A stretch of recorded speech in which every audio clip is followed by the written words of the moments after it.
Y bueno, hermanos, vamos a hablar ahorita acerca del versículo 5. Dice, pues nuestro evangelio no llegó a vosotros en palabras solamente, sino también en poder, en el Espíritu Santo. El evangelio que Pablo predicaba es el evangelio de Dios, es el evangelio de Cristo. Más adelante, cuando veamos la carta a los Corintios, vamos a ver este resumen de lo que es el evangelio. Básicamente son las buenas noticias de salvación. Este rey había venido, había salvado, había tenido victoria. Y sintetiza Pablo más adelante en 1 Corintios el contenido del Evangelio diciendo, porque primeramente os he enseñado lo que asimismo recibí, que Cristo murió por nuestros pecados conforme a las Escrituras y que fue sepultado y que resucitó al tercer día conforme a las Escrituras. La muerte y resurrección del Señor forman parte del Evangelio, pero también la razón, ¿no? Los pecados de la humanidad. Así es que él está hablando de este Evangelio cuando está explorando la carta. Y bueno, una vez que habla del Evangelio de Cristo, habla de este poder, habíamos dicho que hablaba de este poder que se ha manifestado a través de los dones que tiene la iglesia, y empieza ahora a darse cuenta o empieza a exaltar el ejemplo de los tesalonicenses. Ellos recibieron el Evangelio en medio de una gran tribulación porque ellos estaban perseguidos, fueron perseguidos por estos judíos que atacaron a Pablo, que estaban hostigando a todos los demás habitantes de Tesalónica para decirles, hey, estos están queriendo adorar a otro rey que no sea el César. Y recuerda que el César en algunos momentos fue visto como un dios. Hey, estos están en contra de nuestros dioses, estos están en contra de nuestras prácticas. Entonces, básicamente, el evangelio que se estaba predicando en medio de una oposición. Y bueno, es aquí donde Pablo usa esto que está pasando y empieza a hablarnos un poquito del ejemplo que ve en los tesalonicenses. Y dice que son imitadores, lo cual significa que reprodujeron a Cristo en la vida. Quienes se identifican en verdad con Él mostrarán las condiciones propias de su vida. Al ser imitadores de Él, también son imitadores de Cristo. La acción del Espíritu Santo es fundamental para poder llevar a cabo esta reproducción. De otra forma sería imposible que hubiera gozo en medio de la tribulación. O sea, cuando está hablando acerca de este gozo, bueno, este gozo, como dice el versículo 6, y vosotros viniste a ser imitadores de nosotros y del Señor, recibiendo la palabra en medio de gran tribulación con gozo del Espíritu, es difícil que uno reciba la palabra del Señor si no tienes al Espíritu Santo, ¿no? Definitivamente el gozo, como dice la epístola de Gálatas, es una manifestación del fruto del Espíritu. Así es que ser imitadores significa reproducir a Cristo en todos los aspectos de su vida y evidentemente parte de este reproducir a Cristo te tiene que llevar a la manifestación del gozo, el fruto del Espíritu, que te permite ser gozoso de lo que pasa en medio incluso de la tribulación, ¿no? Fueron ejemplo no solamente para Pablo, para las iglesias de Macedonia, de Acaya, donde está Corinto, Atenas. Los tesalonicenses eran un tipo de cómo vivir la vida cristiana, ¿no? Estaban comprometidos con la evangelización, por eso habla acerca de ese gozo que se produce al compartir tu fe en medio de la tribulación. Era una ciudad fuertemente comunicada, así es que desde ahí este evangelio se difundió a muchas direcciones, ¿no? Cuando dice vuestra fe en Dios, ¿no? Esto fue la moneda de cambio, ¿no? Era la carta de presentación para su ministerio. La fe en Dios, algo diametral. Ellos vieron, las personas que los conocían, vieron un cambio diametral. La fe en Dios fue lo que llevó a que abrieran las puertas. No era suficiente con predicar a Cristo, era necesario vivir a Cristo. Y Pablo reconocía que los tesalonicenses lo habían logrado, estaban viviendo a Cristo, ¿no? Ya no vivo yo, Cristo vive en mí, ¿no? O vive Cristo en mí, cuando habla más adelante ya a Gálatas. El testimonio de los tesalonicenses incluía el testimonio de los primeros predicadores, ¿no? El tiempo que estuvieron en la sinagoga y fuera de ella, buscaron servirles sin buscar ningún beneficio personal, ¿no? Lo que hablaban los tesalonicenses cuando la gente escuchaba de ellos, también hablaba acerca de Pablo, Silas y Timoteo. Ellos dieron un ejemplo muy grande porque no buscaron tener un beneficio personal, sino que buscaban ayudarlos, ¿no? Otro aspecto de la... Y bueno, vamos a hablar un poquito de eso, de los derechos incluso que los que Pablo quiso no hacer parte por amor a ellos, ¿no? Pero hablando del testimonio de los tesalonicenses, este ejemplo es el cambio de vida tan drástico. Y uno de los aspectos que aquí resalta Pablo es la forma en la que se convirtieron de los ídolos a Dios, ¿no? Como dice allí en el versículo 9, ¿no? Cómo te convertiste de los ídolos a Dios para servir al Dios vivo. ¿Y por qué decimos aquí lo que está escrito que el servicio de los ídolos es el servicio a los demonios? Mira, si bien el contexto de ídolos o la palabra ídolos está relacionado con una estatua que está muerta, y muchas de las recomendaciones o de las exhortaciones que hace no solamente el Nuevo Testamento sino el Antiguo es que no te inclines a un pedazo de madera que está muerto, que no es nada. Mira lo que dice, por ejemplo, Pablo en 1 Corintios 10:20, cuando está hablando acerca de lo sacrificado a los ídolos. Dice: antes digo que lo que los gentiles sacrifican, a los demonios los sacrifican. Demonio es la palabra griega, y no a Dios, y no quiero que vosotros os hagáis partícipe con los demonios. Básicamente, cuando está haciendo la exhortación acerca de participar con lo que sacrifican a los ídolos, está hablando de que muchos de estos hacían fiestas en honor a estos ídolos que representaban en sí a una deidad con D minúscula. Estas deidades que representaban estas estatuas vacías eran demonios, o al menos Pablo aquí lo deja claro. Así es que el cambio radical del cual Pablo está hablando, de los ídolos a Dios, es un cambio de 180 grados, de una persona que está sirviendo a estos demonios y que ahora sirve al Dios verdadero, ¿no? Y mira, aquí te divido un poquito esta palabra, deuleo, que viene, es un verbo presente infinitivo activo, que habla de servir, viene de donde se deriva después la palabra de siervo, doulos. Pero este verbo tiene esta connotación de servir como esclavo, ¿no? Un servicio en el cual todos los derechos que tienes son asignados a tu propietario. Se diste voluntariamente el privilegio de autogobierno de uno mismo. Básicamente esta palabra para servir es: tú eres esclavo, estás sirviendo sin ningún tipo de derecho. Así es que esa es la misma manera en la que estaban sirviendo a los demonios. Y tú podrías pensar, no, pues ellos tenían el derecho de elegir. Pero básicamente cuando no estás sirviendo a Dios, estás sirviendo de esa misma manera como esclavo a los demonios o al pecado. Por eso somos las personas que no tienen a Cristo, son esclavos del pecado. Es esta misma idea, ¿no? Si no sirves de esta forma a Dios, aunque no lo consideres cierto, estás sirviendo de esa misma forma como esclavo a otra cosa, ¿no? Y luego viene esta palabra, este verbo, de hecho, que está en presente participio activo, es un dativo, y cuando encuentras un verbo participio activo, el verbo se puede traducir como un adjetivo. Por eso este verbo sao, o que se traduce como vivo, el verbo tiene que ver con vivir. Lo que Dios hace al infundir su vida es esta vida que nos da el vivir. Bueno, se traduce como un adjetivo, y en este caso, cuando dice para servir al Dios vivo, es una acción, pero que tiene que ver con una cualidad de este Dios, ¿no? Es un Dios que es vivo y que es verdadero, ¿no? Aletinos, este adjetivo que habla acerca de lo real que tiene la persona.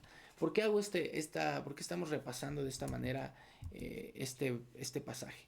Porque es un contraste muy grande de servir a ídolos que están muertos, que son unos pedazos de piedra, y que están representando a una deidad con D minúscula, un ser espiritual maligno, un demonio. No es un Dios verdadero, es un ser espiritual impostor, engañador. Así es que básicamente el ejemplo de los tesalonicenses que se distinguió y que todo el mundo podía ver es que de servir a estos pedazos de madera, que detrás de ellos había un demonio, ahora sirven como esclavo a Dios, que no es un pedazo de madera muerto, sino que está vivo, y que no es un impostor, sino que es el Dios verdadero. Por eso este pasaje es muy fundamental, porque nos habla acerca del ejemplo que tenían estos tesalonicenses, de lo que se manifestaba. Quizá a ti y a mí, que estamos dentro de una cultura católica, tal vez en México o en América Latina, nosotros consideramos, aunque vemos ídolos por todos lados en las iglesias, pero estamos dentro del cristianismo. O sea, básicamente incluso los católicos piensan, bueno, pero estamos venerando a Cristo, ¿no? No nos hace tan drástico esta parte. Pero para una cultura que adoraba a otros dioses y que Cristo era algo desconocido, y el concepto de un Dios verdadero es algo que sí lo tenían, pero de forma filosofal, ¿no? esta deidad superior y estos dioses demurgos. Bueno, cuando llega esta idea del Dios vivo y verdadero, es totalmente diametral, ¿no? En la concepción que había en los griegos de esa época. Y bueno, aquí de hecho te estoy describiendo en esta lámina un poquito lo que te acabo de explicar, ¿no? Cómo de servir a los demonios ahora son voluntarios esclavos de Dios, ¿no? Dios no es un objeto muerto, Dios está vivo, Dios no es un Dios falso que demanda adoración. Dios es el Padre de Jesús, es el único Dios verdadero. Y bueno, acá dice que el ejemplo también es de una iglesia que sabe esperar, ¿no? Cuando dice en el versículo 10, y esperar de los cielos a su Hijo, el cual resucitó de los muertos, a Jesús, quien nos libra de la ira venidera. Bueno, la iglesia debe, entre otras cosas, evangelizar, debe testificar, debe servir a Dios, pero también tiene que esperar a Cristo, ¿no? La iglesia evangeliza, testifica, sirve, pero también espera al Señor. El creyente no espera señales. Si bien existen señales que van a preceder a la llegada del Mesías, no estamos esperando las señales, estamos esperando al Señor Jesucristo. No estamos esperando a que aparezca el 666, no, estamos esperando a que el Señor Jesucristo regrese, ¿ves? Esa es la gran diferencia. El qué esperas, nosotros no esperamos que acontecimientos, esperamos que el Señor Jesús regrese. Pedro lo pone en este aspecto, por tanto, ceñid los lomos de vuestro entendimiento, sed sobrios y esperar por completo en la gracia que os traerá cuando Jesucristo sea manifestado. Básicamente la espera apunta al Señor Jesús. Y mira cómo Jesús pone su regreso. Y si me fuere y os prepare lugar, vendré otra vez y os tomaré a mí mismo, para que donde yo estoy, vosotros también estéis. Es la misma enfoque de esperar un regreso, ¿no? Y bueno, el Hijo de Dios viene de los cielos, porque dice que hay que esperar de lo alto, de los cielos, perdón, al Hijo de Dios. La iglesia lo vio irse a las nubes, ¿no? La ascensión en el libro de los Hechos. Así lo vio la iglesia y los ángeles, dice, de la misma forma lo vas a ver regresar. Así es que lo esperamos de los cielos. Él se fue después de su muerte, ascendió. ¿Y dónde está Jesús o qué está haciendo? Bueno, Jesús está en los cielos sentado a la diestra del Padre, desde el Antiguo Testamento, ¿no? Se sentó a la diestra de la majestad de las alturas. Por eso esperamos desde esas alturas a nuestro Señor Jesús. Dios encumbró a su Hijo, según Filipenses 2, ¿no? Al resucitarlo lo puso a ejercer autoridad suprema sobre los cielos y la tierra. ¿Te acuerdas cuando en Mateo dice, toda autoridad me has dada en los cielos, toda potestad me has dada en los cielos y en la tierra? Y por esa autoridad es que nosotros podemos ir y hacer discípulos. Esta autoridad no es que no la tuviera, o sea, el Hijo no alcanzó una nueva posición, sino que recuperó lo que siempre tuvo, ¿no? Padre, esa gloria que tuve contigo antes de la fundación del mundo, quiero que la vuelva a tener, ¿no? Él siempre tuvo esa majestad, pero ahora como una persona humana, acuérdate que Jesús ya no solamente es un ser divino, espiritual, ahora también es un humano. Y ahora como este humano con este nuevo cuerpo, esta deidad que existió junto al Padre eternamente, ahora tiene un cuerpo humano y está sentado a la diestra de Dios, y esta persona con este cuerpo ahora tiene la autoridad sobre los cielos y sobre la tierra, y esa es la persona que estamos esperando, a la cual se refiere Pablo cuando está hablándole a los tesalonicenses. Él es el que va a liberarnos de la ira venidera, esa expresión de Jesús, ¿no? El nombre de Yoshua o Josué, ¿no? Que significa Dios es salvación. Bueno, nos habla mucho, ¿no? Cuando habla de Jesús, habla mucho de su nombre, y cuando se le pone Jesucristo, híjole, te habla de esa salvación encarnada en este Mesías prometido, ¿no? Y bueno, la ira venidera de la cual está hablando evidentemente es el juicio final que vendrá en los tiempos, un castigo eterno para el que rehusó creer en el Hijo de Dios, ¿no? Algunos teólogos también afirman que esta ira venidera puede ser relacionada con el periodo de la gran tribulación previo a la segunda venida de Cristo, ¿no? Porque habla de que ya a cristianos Él nos libra de la ira venidera. Bien sabemos que como creyentes no vamos a sufrir esa condenación. Esto nos queda muy claro, que el creyente no va a sufrir la condenación por el pecado, pero también algunos teólogos piensan que esa ira venidera tendría que ser este momento de gran tribulación que va a sufrir el mundo y que la iglesia no va a sufrir, ¿no? Los que creen en el rapto pretribulacional, bueno, creen que la iglesia va a ser raptada antes de esta tribulación, así es que bajo esta postura, los teólogos que piensan de esta forma acerca del rapto pretribulacional, piensan algunos de ellos que la ira venidera corresponde a este periodo de tribulación, que la iglesia tampoco va a ser expuesta a por este tiempo de gran tribulación, ¿no? Y bueno, acá de hecho en el capítulo 5 dice, porque no nos ha puesto Dios para ira, sino para alcanzar salvación por medio de nuestro Señor Jesucristo.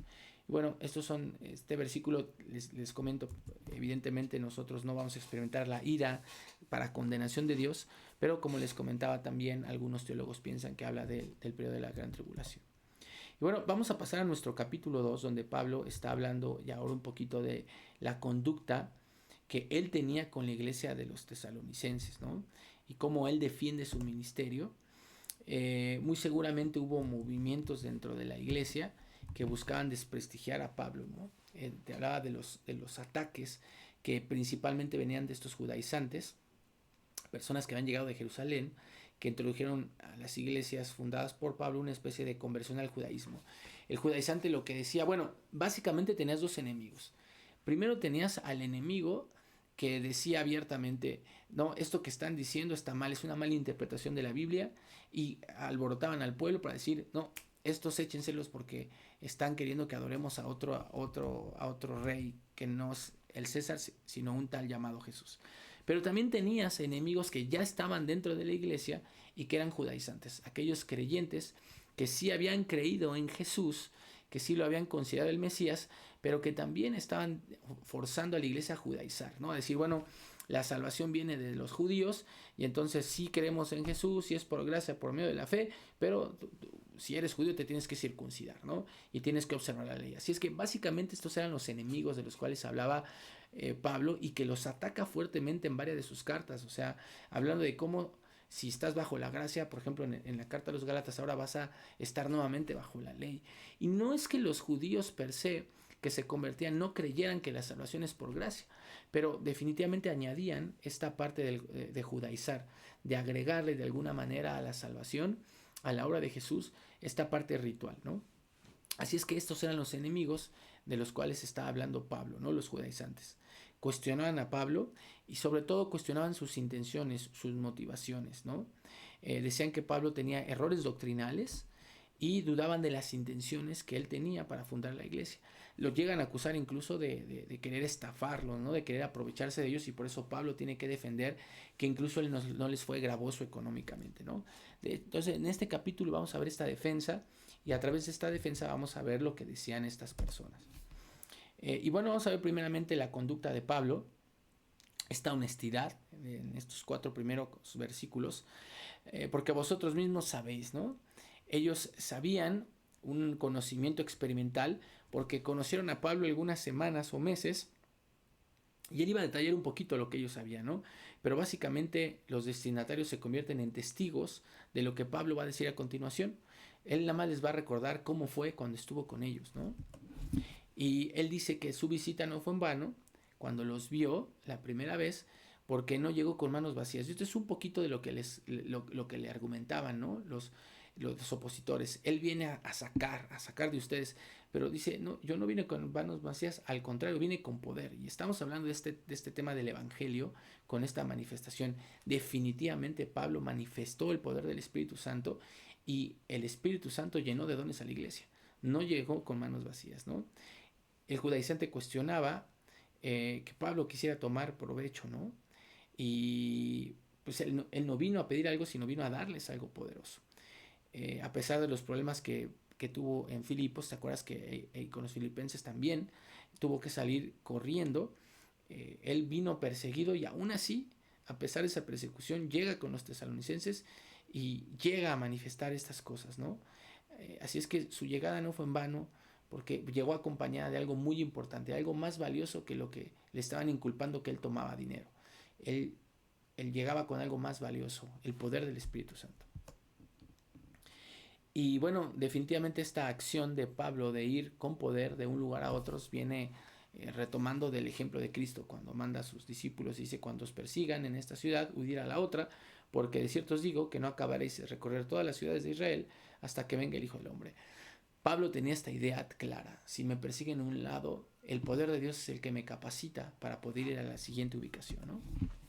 Esta conducta de Pablo que estamos viendo, eh, podemos darnos cuenta que el actuar del Espíritu Santo hace que se predique con denuedo.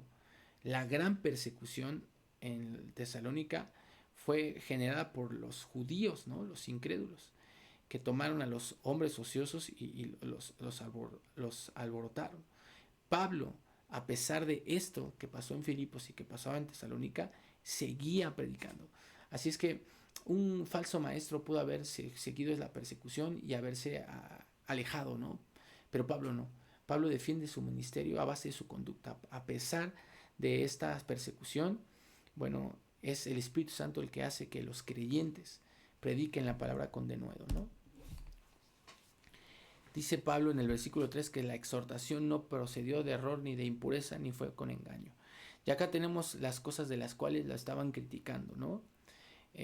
Lo criticaban de que estuviera en error, que su moral fuera incorrecta y que les estuviera tirando como una trampa para capturarlos, ¿no? Esta palabra exhortación, paraclenosis, consejo, ruego, súplica, es la forma en la cual él estaba hablando con ellos, ¿no? El ruego que él les decía o las exhortaciones que él les hacía no venían de algo que estuviera extraviado, ¿no? Que es de lo cual lo estaban acusando. No venían de algo que no fuera limpio, que fuera moralmente sucio. Y no era un engaño, no era un cebo, ¿no? Esta palabra engaño es este cebo que usan para atraer a las presas. Bueno, le estaban básicamente diciendo que él estaba engañándolos de esta manera, y él dice, bueno, ni fue ni por impureza, ni por engaño, ni por error, y les dice cómo fue, ¿no? Sino que fuimos aprobados por Dios. Y esto es una palabra interesantísima, ¿no? Doquimazo, porque el ministerio de Dios se hace a través de personas que han sido aprobadas por Dios. Y nos vamos a dar cuenta que este tema de la aprobación es una aprobación constante. El verbo está en infinitivo, lo que hace que sea algo constante. Dios es el que tuvo que probar. Esta palabra doquimazo es probar algo y lo somete a una determinación, una valoración, para ver si realmente es lo que se dice que es. No es una prueba rigurosa. ¿Te acuerdas que la semana pasada hablamos de los 14 años que estuvo Pablo en la banca casi? Que estuvo desarrollando su ministerio, pero hasta que le plació a Dios ponerlo como misionero fue que lo hizo. Básicamente Pablo fue aprobado durante su vida, ¿no? Él tuvo que desarrollar ciertas características que lo llevaban, que le daba este sello de garantía, esta aprobación de parte de Dios.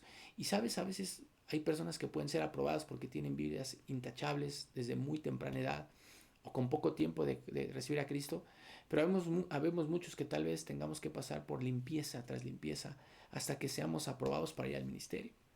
Y es importante entender que es Dios el que prueba los corazones y es el Dios que determina el tiempo, pero una vez que Dios te aprueba, tienes total poder para hacer la obra de Dios, total defensa, total respaldo de parte del ser más importante del universo para hacer su obra, ¿no? Y bueno, que te decía que este verbo está en perfecto indicativo pasivo. Él es el que te prueba, pero es una prueba constante, ¿no? El apóstol había sido puesto a prueba por Dios y había resultado apto para confiar el evangelio. Mira cómo Gálatas nos habla: ¿busco ahora el favor de los hombres o el de Dios? ¿O trato de agradar a los hombres? Pues si todavía agradara a los hombres, ¿no sería siervo de Cristo? Esta aprobación de la cual habla tenía un objetivo: no ir hacia el hombre, sino hacia Dios. Pablo no buscaba la aprobación de los hombres como quizá lo estaban buscando los engañadores que estaban llegando a la iglesia. Él buscaba, o él tenía la aprobación de Dios, y por tanto buscaba agradar a Dios, no a los hombres. Su ministerio se enfocó en agradar a Dios con sus acciones y no en complacer a los hombres. Y esta conducta justamente es de la cual se le acusaba, ¿no? Y por eso tiene que defenderse. Lo acusaban de amoldarse a los oyentes o a los seguidores, predicando la circuncisión entre judíos y anulando entre los gentiles. Lo acusaban de que a algunos judíos les pedía que se circuncidaran y a los gentiles no, como de amoldarse. Y lo que tiene que decir Pablo es: no, yo no me estoy amoldando a los hombres. Recordemos que Pablo, si encontraba entre los prosélitos, o más bien entre los creyentes judíos, gente que no había sido circuncidada, judía, le decía, bueno, guarda el ritual, pero no porque eso te va a hacer más salvo, no, sino para no serle de tropiezo a los mismos judíos. Pero lo mismo con los que eran gentiles, no los obligaba a hacerlo porque no lo consideraba un hecho necesario. Esta dualidad de actividad es lo que llegaba a algunos a decir, mira, él está tratando de agradar a los hombres. Y por eso Pablo tiene que decir, no, él está aprobado por Dios, pero no busca agradar a los hombres sino a Dios, ¿no? Agradar a los hombres trae una consecuencia que es dejar de ser siervo de Cristo, ¿no? Si tú no agradas a Cristo, no eres capacitado para ser su siervo, ¿no? Y como te decía, la conjunción del verbo aprobar tiene que ver con este presente participio activo, es una aprobación continua, ¿no? Por lo que prueba siempre va a tener un propósito, ¿no? La prueba siempre va a buscar que tú crezcas. Vamos a hacer una pausa.